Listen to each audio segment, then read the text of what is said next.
RT World's editor-at-large, Ahmed Aliolu, is here. Ahmed, you've been to Saudi consulates, so have I.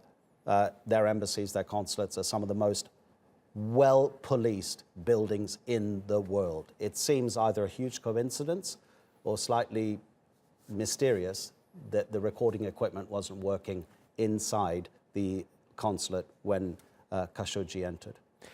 It's ridiculous and absurd, to say the least, Adnan, because the CCTV cameras does not just film.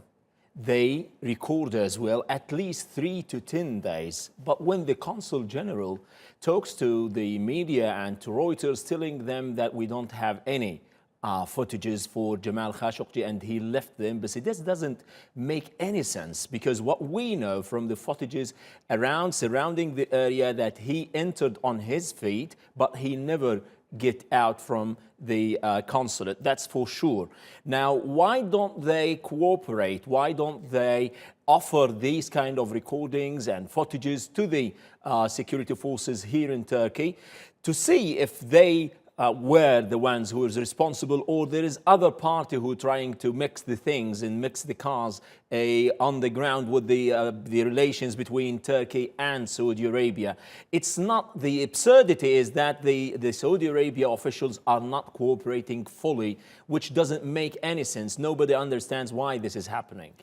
So the official positions are from Riyadh that nothing untoward happened. The official reaction from Ankara, the government, is that we need to wait for the investigation to find out what really happened. But you've been speaking to the head of the Turk Arab Media Association, who says they know what happened. Let's have a listen. We were told he was not only killed, but his body was also cut up into pieces by 15 people who were there and then disposed of. We don't know the details of how it happened. Okay, so we will wait to see what the official investigation says. But what about international reaction? Saudi Arabia accused the allegation that this is an incredibly heinous crime, that a man has entered their consulate, been dismembered and removed from the building.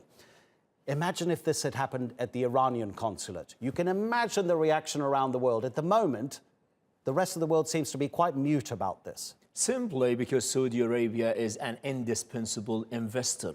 Money talks, Adnan. Otherwise, you would see them everywhere speaking about that. This is a journalist, a well-known journalist who was just a vocal in terms of the criticism. Even he said about Mohammed bin Salman, the crown prince, that he could be a very good leader, a reformer who can modernize Saudi Arabia, but he needs to get the real team, the genuine patriot of Saudi Arabia.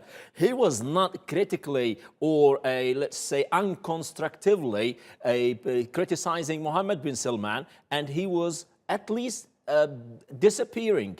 How this happened, the international media is not covering this quite well. It's only the Washington Post, published the column with a blank page. Yes, they have removed their firewall to now allow people to read Khashoggi's articles that he had written about Saudi Arabia. But you would be shocked, nothing coming out from the States. They're just watching, nothing coming out from the United Kingdom, from the Western communities, nothing genuinely to condemn what's going on. Look, at least if you want to take this, what's happening in Saudi Arabia, the lack of strategy, the war in Yemen, would be enough to condemn the practices, the UN reports, the Amnesty International, what amount to war crimes, but nobody's speaking about it, because simply that Trump still needs Saudi Arabia, and what's he publicly saying? You need to pay for us. Yeah.